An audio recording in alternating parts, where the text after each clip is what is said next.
Gate 2026 आज इस session में इस एग्जाम के बारे में डिटेल में डिस्कस करने वाले हैं। आप फर्स्ट ईयर के स्टूडेंट हो, सेकेंड ईयर के स्टूडेंट हो, थर्ड ईयर के स्टूडेंट हो, आपके लिए तो ये सेशन मैंडेटरी होने वाला है। डिटेल में सारा डिस्कशन होगा तो ज़रूर सुनिएगा, क्योंकि इस सेशन के बाद आपकी सारी कन्फ्यूज़न दूर हो जाएगी। अगर आप फाइनल ईयर स्टूडेंट हो या फिर पास आउट स्टूडेंट हो, गेट 2026 की प्रिपरेशन करना चाहते हो, तो आपके लिए भी ये सेशन बहुत बेनिफिशियल होने वाला है। Because just after this session आप एक कंप्लीट प्रिपरेशन स्ट्रैटेजी अपनी बना के अपनी प्रिपरेशन स्टार्ट कर सकते हो, because this is the right time to start the preparation. जैसे कि आप सभी लोगों को पता है, गेट 2025 क्लोज हो चुका है, एग्जाम हो गया, रिजल्ट आ गया। अब जो स्टूडेंट्स हैं वो IITs में, NITs में, PSUs में जाके जो है अपना करियर स्टार्ट करेंगे। कुछ हायर स्टडीज़ के लिए चले जाएंगे और कुछ जॉब के लिए चले जाएंगे इन दी PSUs। 2026 के लिए this is the best time to start the preparation. इस एग्जाम के बारे में सबसे पहले मैं आपको बताती हूँ। गेट का जो फुल फॉर्म होता है that is graduate aptitude test in engineering. अब यहाँ पर आपको समझ आ रहा होगा कि यहाँ पर एक शब्द आ रहा है एप्टीट्यूड। तो हमेशा ध्यान रखिए, GATE is not about knowledge, GATE is about problem solving skill. क्योंकि यहाँ पर आपका एप्टीट्यूड चेक होता है कितना बेटर तरीके से आप किसी भी प्रॉब्लम को सॉल्व कर सकते हैं। That is the reason GATE exam में अगर आप देखोगे तो मेजॉरिटी ऑफ क्वेश्चंस आपसे न्यूमेरिकल पूछे जाते हैं। आपको एक प्रॉब्लम डिफाइन करके दे दी जाती है, this is the problem and you have to find the answer. ठीक है, तो एप्टीट्यूड टेस्ट है और एप्टीट्यूड को बिल्ड करना कोई बहुत बड़ी बात नहीं है। अगर आप बहुत एवरेज स्टूडेंट हो तो भी प्रैक्टिस से, रिवीजन से आप आसानी से अपना एप्टीट्यूड बिल्ड कर सकते हो। उसके बारे में भी हम डिटेल में डिस्कस करने वाले हैं। ठीक है, ये एक नेशनल लेवल पर बेसिकली हम कह सकते हैं एग्जाम होता है। अगर आप इस एग्जाम को क्लियर कर लेते हो तो आपकी प्रोफाइल ऑटोमेटिकली अप हो जाती है। आप कहीं पर भी अपना करियर बनाना चाहते हो, आप अगर इंजीनियर हो तो गेट का एग्जाम आपको जरूर देना चाहिए, क्योंकि गेट का एग्जाम बिल्कुल वैसे ही है जैसे कि इंस्टाग्राम प्रोफाइल पे ब्लू टिक आ जाना, नॉट पेड। आपके उतने फॉलोअर्स हो गए कि आपके पास ऑटोमेटिकली जो है ना ब्लू टिक आ गया है। सिमिलरली यूट्यूब के सेंस में अगर हम बोले तो गेट का एग्जाम बिल्कुल वैसे ही है। जब कोई क्रिएटर को डायमंड बटन या गोल्ड बटन मिलता है ना, तो उसकी एक क्रेडिबिलिटी होती है। सिमिलरली गेट एग्जाम की भी एक क्रेडिबिलिटी होती है। एक ISC बेंगलुरु एंड 7 IITs मिलकर गेट का एग्जाम हर साल कंडक्ट करती हैं। सबसे अच्छी बात गेट की पता है क्या है? ये हर साल आता है, श्योर शॉट आता है। जैसे कि अदर एग्जाम्स आप देखोगे, स्टेट लेवल पर जो एग्जाम्स होते हैं इंजीनियरिंग रिलेटेड, उसमें थोड़ा सा फ्लक्चुएशन होता है। कई बार जैन में हो जाते हैं, नेक्स्ट ईयर हो सकता है एग्जाम का नोटिफिकेशन ना आए, फिर उसके बाद नोटिफिकेशन आपको देखने को मिले। बट गेट के साथ ऐसा बिल्कुल भी नहीं है, हर साल ये एग्जाम कंडक्ट कराया जाता है। ISC बेंगलुरु इसमें इन्वॉल्व है। इसी के साथ साथ अगर हम 7 IITs की बात करें तो IIT दिल्ली है, IIT बॉम्बे है, IIT गुवाहाटी है, IIT रुड़की है, IIT मद्रास आपको देखने को मिलेगा, IIT कानपुर हो गया और इसी के साथ साथ IIT खड़गपुर हो गया। तो ये 7 IITs प्लस ISC बेंगलुरु मिलके हर साल इस एग्जाम को कंडक्ट कराती हैं। अगर आप गेट 2025 को देखोगे तो इस बार IIT रुड़की ने ऑर्गेनाइज करा था, और अगर आप गेट 2026 को देखोगे तो 2026 का जो एग्जाम है IIT गुवाहाटी जो है वो इसको ऑर्गेनाइज करने वाली है। अब बात कर लेते हैं एलिजिबिलिटी की, कि कौन कौन से ऐसे इंजीनियरिंग एस्पिरेंट्स हैं जो इस पर्टिकुलर एग्जाम के लिए एलिजिबल हैं। देखो, अपार्ट फ्रॉम इंजीनियर्स भी बहुत सारे लोग इस एग्जाम में एलिजिबल हैं, बिकॉज क्योंकि आप मेडिजी के प्लेटफॉर्म से कनेक्टेड हो। यहाँ पर हम इंजीनियर्स को गाइड करते हैं। तो आप अगर थर्ड ईयर में हो तो भी आप एग्जाम लिख सकते हो, फाइनल ईयर में हो तो भी आप एग्जाम लिख सकते हो। उसके बाद कोई भी मैक्सिमम लिमिट नहीं है। आप मतलब 70 साल के भी हो जाओगे ना, 75 साल के भी हो जाओगे, तो भी अगर आपका मन करा उस टाइम पे कि मुझे गेट एग्जाम लिखना है, तब भी आप इस पर्टिकुलर एग्जाम के लिए एलिजिबल हो। So there is no maximum limit. Minimum limit की अगर हम बात करें तो जैसे ही आप थर्ड ईयर में पहुंचते हो तो थर्ड ईयर में जाते ही आप इस एग्जाम में अपेयर हो सकते हो। तो थर्ड ईयर में अपेयर हो सकते हो, फाइनल ईयर में अपेयर हो सकते हो, उसके बाद पास आउट होने के बाद there is no maximum limit, आप हर साल गेट का एग्जाम दे सकते हो। ठीक है, आप सिविल से हो, मैकेनिकल से हो, इलेक्ट्रिकल से हो, इलेक्ट्रॉनिक से हो, कंप्यूटर साइंस से हो, XC, PI, कोई भी इंजीनियरिंग ब्रांच आपकी है, आप किसी भी इंजीनियरिंग ब्रांच के थ्रू इस गेट के एग्जाम को लिख सकते हो।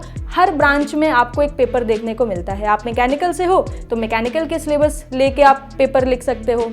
आप सिविल से हो तो सिविल के थ्रू आप क्या कर सकते हो, इस एग्जाम में अपेयर हो सकते हो। इसका सिलेबस भी बहुत ही स्ट्रक्चर्ड है, बहुत ही डिफाइंड है, उसके बारे में भी हम यहाँ पर डिटेल में डिस्कस करने वाले हैं। बट मैम, वाई गेट, क्यों गेट का एग्जाम देना चाहिए? तो मैं आपको बता दूं, गेट इज द गेटवे जिसके थ्रू आपके लिए मल्टीपल अपॉर्चुनिटीज़ ओपन होती हैं। गेट एग्ज़ाम एक अपॉर्चुनिटी नहीं, आपके लिए मल्टीपल अपॉर्चुनिटीज़ लेके आता है। जैसे कि आप सपोज किसी प्राइवेट कॉलेज से बीटेक कर रहे हो या फिर आईआईटी से बीटेक कर रहे हो, ठीक है, आपका प्लान है कि मैम हमें एमटेक जो है आईआईटी से करना है या एनआईटी में जाना है या फिर आईएससी में जाना है, तो गेट के स्कोर कार्ड के थ्रू आप एमटेक कर सकते हो, आईआईटीज़ में जाके, एनआईटीज़ में जाके, आईएससी में जाके आप पीएचडी भी कर सकते हो। और इसी के साथ साथ एक बहुत अच्छी बात ये भी है कि जब आप आईआईटीज़ में जाके एमटेक करते हो ना, तो पर मंथ आपको 12,400 रुपीज़ का स्टाइपेंड देखने को मिलता है। मतलब प्राइवेट कॉलेज जो कैंपस प्लेसमेंट में स्टूडेंट्स को पैकेज दे रहे हैं ना, उसमें भी लगभग इतने ही पैसे मिल रहे हैं, 12,000, 15,000, 20,000, जबकि इतना पैसा आपको पढ़ाई करने के लिए मिल रहा है। आप आईटी में जाके अपना एमटेक स्टार्ट करो, आपको पर मंथ 12,400 रुपीज़ देखने को मिलेगा, जिसमें आप अपने खर्चे आराम से मैनेज कर सकते हो। इसी के साथ साथ सपोज आपने पीएचडी का प्लान करा कि मैम हमको पीएचडी करनी है, पढ़ने का बहुत शौक है, हम आगे रिसर्च में जाना चाहते हैं या फिर हम अपनी पीएचडी की डिग्री कंप्लीट करना चाहते हैं, तो पीएचडी में मैं आपको बता दूं 5 साल की पीएचडी में जो फर्स्ट 2 ईयर्स हैं, इसमें आपको 37,000 पर मंथ देखने को मिलता है, और जो नेक्स्ट 3 ईयर्स आपके होते हैं उसमें आपको 42,000 पर मंथ स्टाइपेंड देखने को मिलता है। So it's a huge amount. आपको पढ़ाई करने के साथ साथ एक अच्छा खासा डिसेंट अमाउंट देखने को मिलता है, जिससे आप अपना खुद का खर्चा आसानी से उठा सकते हो। सिर्फ इतना ही नहीं, आज के टाइम पर अगर आप देखोगे जो अच्छी एमएनसीज हैं वो क्या रिक्रूटमेंट नहीं कर रही हैं? कर रही हैं रिक्रूटमेंट, मगर प्राइवेट कॉलेज में जाके रिक्रूटमेंट नहीं हो रहा है। वो सारी की सारी कंपनीज आईआईटीज़ में, एनआईटीज़ में, आईएससी में जाके रिक्रूटमेंट करती हैं, और फ्रेशर्स को जो पैकेज मिल रहा है बहुत अच्छा पैकेज मिल रहा है। 5 लाख से ये पैकेज स्टार्ट होता है और करोड़ में आपको देखने को मिलेगा कि ये पैकेज जाता है। जैसे कि मैं आपको एक एग्जांपल बताऊं, हमारे मेडीजी के ही एक स्टूडेंट थे, उनका गेट एग्जाम कंप्लीट हुआ, उनकी रैंक बहुत अच्छी नहीं आई तो उनको आईटी नहीं मिला, बट ट्रिपल आईटी हैदराबाद उनको मिला। उन्होंने अपना एमटेक वहाँ से कंप्लीट करा, और आज के टाइम पे पता है उनका प्लेसमेंट कहाँ पर हुआ है? बेसिकली एप्पल कंपनी आई थी, जिस साल उनका एमटेक कंप्लीट हुआ उस साल एप्पल कंपनी रिक्रूटमेंट के लिए आई और 72 लाख का पैकेज लगा। तो आप देख सकते हो कि during the time of study भी आपको एक डिसेंट अमाउंट मिल रहा है। उसके बाद आपके लिए जो अपॉर्चुनिटीज़ आ रही हैं, मतलब माइक्रोसॉफ्ट हो गई, गूगल हो गई, सैमसंग हो गई, इस तरह की कंपनीज जो हैं हर साल रिक्रूटमेंट करती हैं, बट आईटी से करती हैं। और इस तरह की कंपनी में अगर आप काम करना चाहते हो तो this is the golden opportunity कि आपकी हायर स्टडीज़ भी कंप्लीट हो जाती है, उसके बाद जाके आप एमएनसीज में काम कर सकते हो विद अ डिसेंट पैकेज। बड़ी आसानी से 12-15 लाख का पैकेज कहीं नहीं गया है। अगर आप सीरियस एस्पिरेंट हो, एमटेक में अच्छा परफॉर्म करते हो, अच्छे मार्क्स लेके आते हो, अपने आप को प्रॉपर ग्रूम करते हो, तो बहुत अच्छे पैकेजेस आपको देखने को मिलेंगे, ठीक है। उसके बाद आप बहुत टैलेंटेड हो तो फिर देख सकते हो 72 लाख, 80 लाख, 1 करोड़ हर साल आपको न्यूज़ देखने को मिलती है। और स्टूडेंट्स के पैकेजेस इतने लगते हैं, फ्रेशर होने के बाद भी इतना पैकेज देखने को मिलता है, जो कि किसी प्राइवेट कॉलेज से अगर आप बीटेक करके बाहर निकलोगे तो कोई भी इतना पैकेज आपको नहीं देने वाला। ये सिर्फ एक अपॉर्चुनिटी नहीं है, ये तो मैंने हायर स्टडीज़ के पर्सपेक्टिव से बताया। इसके अलावा भी बहुत सारे स्टूडेंट्स होते हैं जो कहते हैं कि मैम होगी पढ़ाई जितनी करनी थी, मेरा बीटेक कंप्लीट हो गया, मैंने गेट की प्रिपरेशन कर ली, मेरी अच्छी रैंक आ गई है, अब मैं काम करना चाहता हूँ, अपना करियर स्टार्ट करना चाहता हूँ, प्रोफेशनल वर्ल्ड में एंटर करना चाहता हूँ, बट द रिक्वायरमेंट इज़ कि मैम हमें सेफ सिक्योर जॉब चाहिए। जो इंजीनियरिंग मैंने 4 साल करी है उस इंजीनियरिंग का मैं प्रॉपर यूटिलाइजेशन कर पाऊँ, वरना आज के टाइम पे क्या हो रहा है, मैकेनिकल इंजीनियर का जो प्लेसमेंट हो रहा है वो सेल्स टीम में हो रहा है, ठीक है। सिविल इंजीनियरिंग जो स्टूडेंट्स हैं वो सिविल का काम ना करके किसी डिजिटल में जाके कुछ काम कर रहे हैं। तो प्राइवेट कॉलेजेस के थ्रू जो प्लेसमेंट्स हो रहे हैं उसमें उतनी अच्छी कोर जॉब्स देखने को नहीं मिल रही हैं, बट गेट एग्जाम के थ्रू आप पीएसयूज में जा सकते हो, आप गवर्नमेंट सेक्टर में जाके काम कर सकते हो। मैं आपको बताती हूँ, हर साल जो पब्लिक सेक्टर्स हैं जैसे कि ओएनजीसी हो गया, एनटीपीसी हो गया, ऑयल इंडिया लिमिटेड हो गया, एनएमडीसी हो गया, देयर आर मल्टीपल पीएसयूज जो हर साल गेट स्कोर कार्ड के थ्रू जो स्टूडेंट्स हैं उनको रिक्रूट करती है। बहुत अच्छा पैकेज मिलता है, ऑफिसर लेवल की जॉब मिलती है। इसी के साथ साथ बहुत सारे ऐसे भी स्टूडेंट्स होंगे जो प्राइवेट सेक्टर में अच्छा करना चाहते हैं। तो मैं आपको एक चीज़ बता दूं, प्राइवेट सेक्टर में अगर ग्रो करना है ना तो नॉलेज होनी चाहिए, टैलेंट होना चाहिए। ऐसा नहीं कर सकते कि 4 साल तो आपने रट्टा मार के पूरा इंजीनियरिंग कंप्लीट कर ली and now you are expecting कि मुझे प्राइवेट में जो है ना कोई अच्छा कंपनी लेके जाए और बहुत डिसेंट सा पैकेज हमें मिल जाए और बहुत सडन ग्रोथ भी देखने को मिले। तो ये सारी चीज़ें बेटा नहीं होने वाली। अगर नॉलेज होगी तो ही आपको अच्छी अपॉर्चुनिटी मिलेगी, और नॉलेज पर काम करना है तो गेट एग्ज़ाम को क्लियर करना है। क्योंकि मैं आपको बता दूं, गेट जो है ना जब आप उसकी प्रिपरेशन करते हो तो आपका बेसिक फंडामेंटल बहुत अच्छा हो जाता है। और किसी भी प्राइवेट सेक्टर में अगर आपको ग्रो करना है ना, तो इंजीनियरिंग के जो बेसिक फंडामेंटल हैं अगर आपके वो क्लियर होंगे तो आप बहुत अच्छे डिसीजंस ले पाओगे। आप अपनी स्किल्स को यूटिलाइज करके बहुत अच्छी ग्रोथ ले सकते हो। जो स्टूडेंट 10 साल में कहीं पहुंचेगा, आप वहीं पर 2 साल में 3 साल में आराम से पहुंच सकते हो, बिकॉज आपके पास टैलेंट है, आपके पास नॉलेज है। ठीक है, तो ये बड़ा इंपॉर्टेंट है समझना कि अगर आप किसी भी पीएसयू को ज्वाइन नहीं करना चाहते, आप हायर स्टडीज़ के लिए नहीं जाना चाहते, still you should prepare for the GATE exam, क्योंकि गेट एग्जाम के थ्रू आपके बेसिक फंडामेंटल्स एकदम क्लियर हो जाएंगे और आप एकदम ट्रू इंजीनियर बन के बाहर निकलोगे। ट्रू इंजीनियर मैं इस वजह से बोल रही हूँ क्योंकि मैं जानती हूँ 4 साल जब आप बीटेक करते हो आप इंजीनियर नहीं बन रहे हो, क्योंकि आप सिर्फ रट्टा लगा रहे हो, आपको कुछ नहीं आता, आपको थ्योरम्स के बारे में नहीं पता है, अपने सब्जेक्ट्स के एप्लीकेशंस के बारे में नहीं पता है, तो फिर आप कैसे इंजीनियर ना। इंजीनियर तो आप तब कहलाओगे जब आपका बेसिक फंडामेंटल क्लियर हो, आपको चीज़ें समझ आती हो, आप चीज़ों को सॉल्व कर पाते हो, तब आप इंजीनियर कहलाओगे। तो इस एग्जाम की प्रिपरेशन के थ्रू जो है आप अपने बेसिक फंडामेंटल्स को भी ईजिली क्लियर कर सकते हो। और जब आप किसी प्राइवेट सेक्टर में भी जाके इंटरव्यू देने के लिए बैठोगे ना, और जब वो आपके सीवी में देखेंगे गेट ऑल इंडिया रैंक 300 या ऑल इंडिया रैंक 100 या ऑल इंडिया रैंक 500, तो ऑटोमेटिकली आपके सीवी का जो लेवल है ना वो यहाँ से यहाँ चला जाएगा। इसके अलावा भी अगर हम बात करें तो बहुत सारी ऐसी गवर्नमेंट ऑर्गेनाइजेशंस भी हैं, जैसे कि एक रिसर्च ऑर्गेनाइजेशन है BARC, Bhabha Atomic Research Centre. ये भी गेट के स्कोर कार्ड के थ्रू हर साल रिक्रूट करती है स्टूडेंट्स को, सिविल के हो, मैकेनिकल के हो, हर साल आपको अपॉर्चुनिटी देखने को मिलती है। NPCIL हो गई, ये भी हर साल गेट स्कोर कार्ड के थ्रू स्टूडेंट्स को रिक्रूट करती है। तो गेट के थ्रू आप देख सकते हो कितनी सारी अपॉर्चुनिटीज आपके लिए ओपन हो रही है। एक और अपॉर्चुनिटी है, सपोज आप किसी फॉरेन कंट्री में जाके मास्टर्स करना चाहते हो, तो बहुत सारी ऐसी फॉरेन कंट्रीज में यूनिवर्सिटीज हैं जो गेट स्कोर कार्ड के थ्रू जो है ना अपॉर्चुनिटी आपको देती है कि आप हमारी यूनिवर्सिटी में आइए और अपनी मास्टर्स की डिग्री को कंप्लीट करिए। तो आपको IITs, NITs, ISCs में जाने का मौका मिल रहा है फॉर दी हायर स्टडीज। उसके बाद आपको MNCs में काम करने का मौका मिल रहा है विद अ डिसेंट पैकेज। आपको डायरेक्ट PSUs में काम करने का मौका मिल रहा है, गवर्नमेंट बार्क जैसी ऑर्गेनाइजेशन में आपको काम करने का मौका मिल रहा है, फॉरेन यूनिवर्सिटीज में जाके मास्टर्स कंप्लीट करने का मौका मिल रहा है, और इसी के साथ साथ प्राइवेट सेक्टर में भी अपनी एक अच्छी जर्नी स्टार्ट करने का मौका मिल रहा है विद गेट एग्जाम। तो आप देख सकते हो कि मतलब ये कितना इंपॉर्टेंट है एक इंजीनियर के लिए। तो अगर आप इंजीनियर हो, इस एग्जाम में जरूर अपेयर हो, इसको अपनी लाइफ का एक मैंडेटरी टास्क बना लो कि ये मुझे करना ही करना है। उसके बाद मैं अपना करियर शुरू करूंगा, मैं कहीं भी जाऊं मैं गेट एग्जाम जरूर लिखूंगा। ठीक है, अब यहाँ पर हम डिस्कस करते हैं कि मैम इस पेपर का पैटर्न क्या होने वाला है। ठीक है, कितने नंबर ऑफ क्वेश्चंस आते हैं। तो मैं आपको बता दूं, हर साल ये एग्जाम आपका फरवरी मंथ में होता है। फर्स्ट 2 वीक ऑफ फरवरी जो होते हैं फिक्स हैं, उसमें आपको गेट का एग्जाम देखने को मिलेगा। कंप्यूटर बेस्ड एग्जाम हम कह सकते हैं।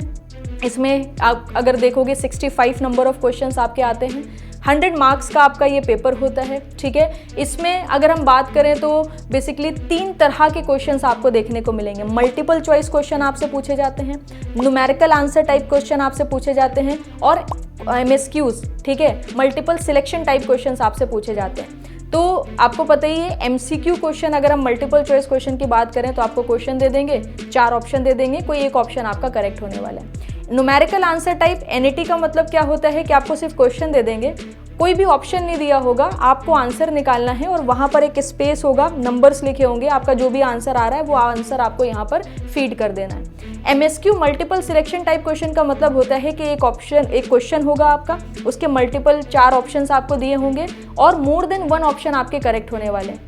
मतलब उस क्वेश्चन का हो सकता है ऑप्शन A भी सही हो, ऑप्शन C भी सही हो, तो आपको दोनों ऑप्शन को टिक करके आना है। ठीक है, तो जैसे कि मैंने आपको बताया 100 मार्क्स का पेपर है, 65 क्वेश्चंस आपको देखने को मिलेंगे। इसी के साथ साथ 3 तरीके के क्वेश्चंस होंगे, जिसमें आपका MCQ आ गया, NAT आ गया और MSQ आ गया।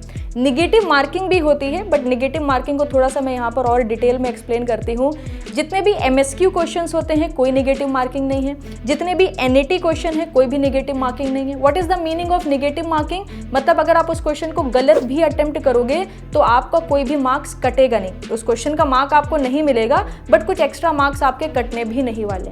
MCQ में अगर मैं यहाँ पर बात करूँ तो आपको 1 मार्क के MCQ भी देखने को मिलेंगे और 2 मार्क के MCQ भी देखने को मिलेंगे। तो जो 1 मार्क का MCQ है उसमें 1/3 निगेटिव मार्किंग होती है। ठीक है, और जो 2 मार्क का MCQ आपको देखने को मिलेगा उसमें 2/3 निगेटिव मार्किंग आपको देखने को मिलेगी। इसी के साथ साथ जो आपका 100 मार्क्स का गेट का पेपर है ना, इसमें 15 मार्क्स का जनरल एप्टीट्यूड फिक्स है और बहुत सिंपल एप्टीट्यूड आपसे पूछा जाता है। अगर आप अच्छे से एप्टीट्यूड रेडी कर लोगे, ठीक है, तो आप आराम से 15 मार्क्स का जो पेपर है वो अटेम्प्ट कर सकते हो विदाउट एनी प्रॉब्लम। तो 15 मार्क्स का आपका यहाँ पर क्या हो गया, जनरल एप्टीट्यूड हो गया। 13 मार्क्स की इंजीनियरिंग मैथमेटिक्स फिक्स है जो आप फर्स्ट ईयर में पढ़ते हो। तो 15 मार्क्स आपके जनरल एप्टीट्यूड के हो गए, 13 मार्क्स आपके इंजीनियरिंग मैथमेटिक्स के हो गए, एंड रेस्ट जो आपका 72 मार्क्स का पेपर बचा उसमें आपसे कोर इंजीनियरिंग पूछी जाती है। आप सिविल के हो तो सिविल से पूछा जाएगा, मैकेनिकल के हो तो मैकेनिकल से पूछा जाएगा, same as for the electrical, electronics, computer science. जिस भी डिपार्टमेंट से आप हो, जिस भी कोड से आप पेपर लिखोगे, उस कोड के अकॉर्डिंग ही, उस डिपार्टमेंट के अकॉर्डिंग ही आपसे क्वेश्चंस पूछे जाने वाले हैं, ठीक है। तो ये हो गई बात पूरी पेपर के पैटर्न की। अब हम डिस्कस करते हैं कि इसका सिलेबस क्या रहने वाला है, और इसमें एक और ऑप्शन आता है 2 पेपर कॉम्बिनेशन। तो उन दोनों चीज़ों को हम डिटेल में समझते हैं। अब हम यहाँ पर डिस्कस करते हैं सिलेबस के बारे में फॉर गेट 2026, ठीक है। तो सिलेबस भी बहुत इंपॉर्टेंट रोल प्ले करता है, बिकॉज इंजीनियरिंग में बहुत कुछ है पढ़ने को। अगर आप अपने सिलेबस को आइडेंटिफाई नहीं करोगे, उसके हिसाब से प्रिपरेशन नहीं करोगे, सो आप कम टाइम में बेटर आउटपुट जनरेट नहीं कर पाओगे, ठीक है। तो सिलेबस को समझने के लिए भी ये जो एग्जाम है ये एकदम क्रिस्टल क्लियर इंडिकेशन आपको देता है। आप IIT रुड़की, जैसे कि आपको पता है गेट 2025 का जो एग्ज़ाम हुआ है IIT रुड़की ने कंडक्ट कराया है, तो आप रुड़की की ही वेबसाइट पर चले जाइए, और जैसे ही रुड़की की वेबसाइट पर आप जाओगे तो यहाँ पर आप देख सकते हो टेस्ट पेपर एंड सिलेबस यहाँ पर क्लियरली मेंशन है। जैसे ही आप क्लिक हियर पे क्लिक करोगे तो आपको यहाँ पर गेट के जो टेस्ट पेपर है उसके करस्पॉन्डिंग जो कोड है और जो सिलेबस है वो क्लियरली देखने को मिल जाएगा, और इसी सिलेबस की आपको एक PDF मिल जाएगी। उस PDF का प्रिंट आउट लेके उसके हिसाब से ही आपको अपनी प्रिपरेशन को कंटिन्यू करना है, ठीक है। तो फॉर एग्जांपल, जैसे कि मैं यहाँ पर सपोज सिविल इंजीनियरिंग स्टूडेंट्स की बात करूँ, तो सिविल इंजीनियरिंग स्टूडेंट पर जैसे ही आप क्लिक करोगे तो यहाँ पर आप देख सकते हो सबसे पहले आपको इंजीनियरिंग मैथमेटिक्स का सिलेबस दे दिया है। और गेट की ये भी खूबी है कि सिलेबस को भी प्रॉपर तरीके से बाइफरकेट किया गया है, कौन कौन से चैप्टर्स पूछेंगे, उस चैप्टर में कौन कौन से टॉपिक्स आपसे पूछे जाने वाले हैं, each and everything is clearly mentioned, ठीक है। तो ये एक खूबी है क्योंकि उन्होंने एकदम क्रिस्टल क्लियर हर एक चीज़ बता दी है। आपको उसी के हिसाब से अपनी प्रिपरेशन करनी है, सिलेबस को कंप्लीट करना है, रिवीजन करना है, प्रैक्टिस करना है एंड टेस्ट देना। वेरी सिंपल, यही 4 चीज़ें लगती हैं किसी भी कॉम्पिटिटिव एग्जाम को क्रैक करने में, ठीक है।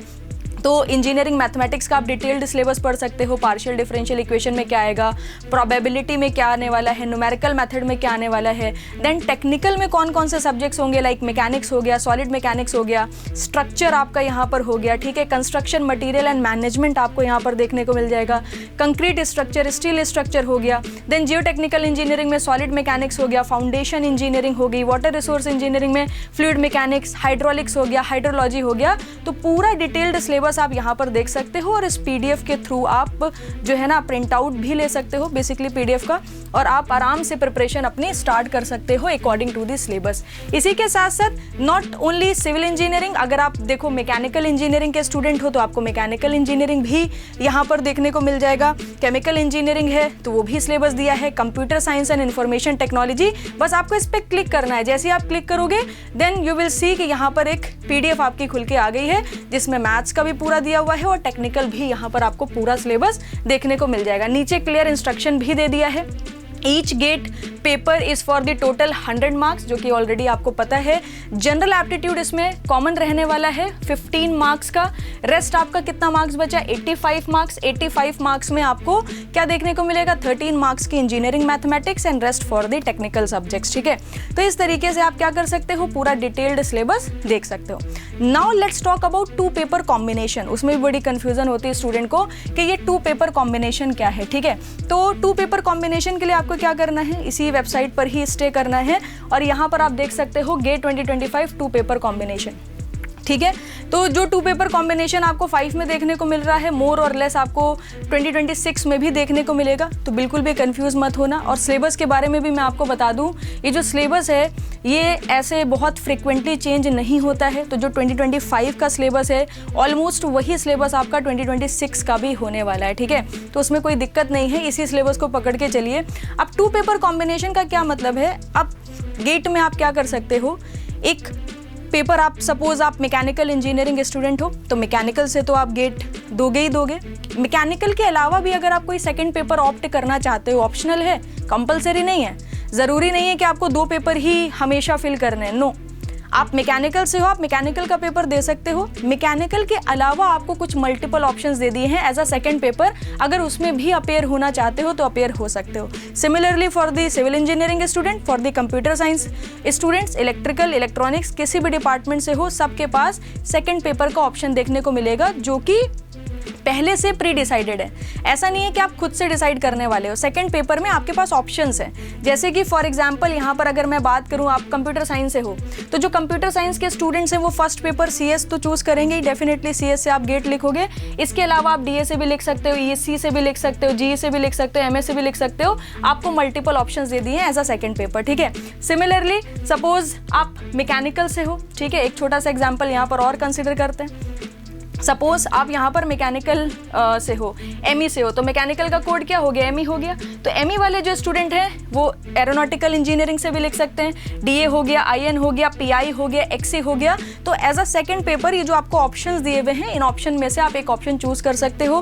गेट 2025 के केस में एक बाद में टेबल और बेसिकली रिलीज करी गई थी, उनको बोला गया था जो प्रीवियस ऑप्शंस दिए हैं वो तो आपके पास हैं ही। इसके अलावा भी मैकेनिकल वालों को एक और ऑप्शन दे दिया गया था कि आप सीएस से भी भर सकते हो, ठीक है। तो ये इसमें हो सकता है कि 2026 में भी आपको थोड़े बहुत चेंजेस देखने को मिले, बट बहुत ज़्यादा चेंजेस देखने को नहीं मिलने वाले, ठीक है। तो आपका फोकस तो आपका मेन पेपर जो है, अगर आप मैकेनिकल से हो तो मैकेनिकल का हो गया, सिविल से हो तो सिविल का पेपर हो गया, उसी पर ही फोकस होना चाहिए। एंड सेकेंड ऑप्शन आप चूज़ कर सकते हो अगर आपकी रिक्वायरमेंट है, जैसे कि मैकेनिकल इंजीनियरिंग वाले जो स्टूडेंट होते हैं वो जनरली एक्सी और पीआई से भी फिल कर देते हैं फॉर्म, क्योंकि उसका जो सिलेबस है वो मैकेनिकल का जब आप सिलेबस पढ़ते हो तो उसी अम्ब्रेला के अंदर आता है, तो ऑटोमेटिकली प्रिपरेशन हो जाती है। बस थोड़ा बहुत क्वेश्चंस में वेरिएशन होता है, क्वेश्चंस की क्वालिटी में वेरिएशन होता है, तो उसको वो सेपरेटली प्रैक्टिस करके प्रिपेयर कर लेते हैं, ठीक है। So this is all about I can say regarding the syllabus as well as 2 paper combination. So ये हमारा डिटेल डिस्कशन था सिलेबस के बारे में, इसी के साथ साथ 2 पेपर कॉम्बिनेशन के बारे में। होपफुली आपको अच्छे से क्लियर हो गया होगा। और गेट 2025 के थ्रू अभी आप अगर देखोगे आईआईटी रुड़की की वेबसाइट को विजिट करोगे तो आपको देखने को मिलेगा डीआरडीओ, पावर ग्रिड, एनपीसीआईएल, कोल इंडिया लिमिटेड, एमआईएल, एनटीपीसी, ठीक है, एनसीएल हो गया, एनएमडीसी हो गया, गेल हो गया, सीएसबी हो गया। इन सब पीएसयूज के ऑलरेडी जो शॉर्ट नोटिस होते हैं वो आ चुके हैं, ठीक है। गेट 2025 के थ्रू ये स्टूडेंट्स को रिक्रूट भी करने वाले हैं, और भी इसके अलावा भी बहुत सारी पीएसयूज हैं जो गेट 2025 के स्कोर कार्ड के थ्रू स्टूडेंट्स को रिक्रूट करेंगी। 2026 में भी आपको सेम सिनेरियो देखने को मिलने वाला है, हो सकता है इवन बेटर सिनेरियो आपको देखने को मिले, ठीक है। बार्क के थ्रू ऑलरेडी रिक्रूटमेंट हो रहा है। सो बढ़िया अपॉर्चुनिटी है आप सभी लोगों के लिए, आप अपनी प्रिपरेशन स्टार्ट कर सकते हो। फर्स्ट ईयर में हो तो भी आप अपनी प्रिपरेशन स्टार्ट कर सकते हो, क्योंकि आपने इसका सिलेबस देखा, सिलेबस में कहीं पर भी आपको कुछ ऐसा नहीं दिखा कि मैम ये एक चीज़ ऐसी है जो हम इंजीनियरिंग में तो नहीं पढ़ते हैं बट गेट एग्जाम के लिए अलग से पढ़नी पड़ेगी। एप्टीट्यूड आप पढ़ रहे हो, इंजीनियरिंग मैथमेटिक्स आप पढ़ रहे हो, टेक्निकल सब्जेक्ट्स आप पढ़ रहे हो, बस उसको थोड़ा अच्छे लेवल पर ले जाके पढ़ना है। मतलब रट्टाफिकेशन नहीं होना चाहिए, आपको उसको समझ के पढ़ना है। गेट की प्रिपरेशन ऑटोमेटिकली आपकी कंप्लीट हो जाएगी। तो मैं आपको बता दूं, अगर आप गेट एग्जाम क्लियर करना चाहते हो, सिलेबस कंप्लीशन इंपॉर्टेंट है, बट इसके साथ साथ revision, practice and test series. आप टॉपर स्टॉक भी हमारे प्लेटफॉर्म पर जाके देख सकते हो। रिसेंटली गेट 2025 का अभी रिजल्ट आया है, बहुत सारे टॉपर स्टॉक आपको देखने को मिल जाएंगे। अपने डिपार्टमेंट के अकॉर्डिंग आप सुनिए टॉपर के बारे में, आप सुनोगे, आप देखोगे कि टॉपर खुद बोल रहे हैं कि टेस्ट सीरीज ने मुझे बहुत हेल्प करी, प्रैक्टिस ने मुझे बहुत हेल्प करी, क्योंकि एप्टीट्यूड टेस्ट है ना, तो एप्टीट्यूड बिल्ड करना पड़ेगा। बिल्ड कैसे करोगे? बहुत सारे नंबर ऑफ क्वेश्चंस को सॉल्व करके। तो प्रैक्टिस में भी नंबर ऑफ क्वेश्चन सॉल्व हो रहे हैं, टेस्ट सीरीज के थ्रू भी नंबर ऑफ क्वेश्चन सॉल्व हो रहे हैं, ठीक है। तो जितना ज़्यादा आप नंबर ऑफ क्वेश्चंस को सॉल्व करोगे उतना बेटर आप रिजल्ट जनरेट कर सकते हो। So this is all about GATE 2026 exam. अब इसके अलावा आई डोंट थिंक सो कोई इन्फॉर्मेशन बची है जो आपको ना पता हो। रुड़की की वेबसाइट मैंने आपको दिखा दी है, इमीडिएटली वहाँ पर जाइए, अपने डिपार्टमेंट के अकॉर्डिंग पहले सिलेबस की पीडीएफ डाउनलोड करिए, उसका प्रिंट आउट लीजिए, फिर उसके बाद इमीडिएटली जाइए 2025 के टॉपर्स को सुनिए।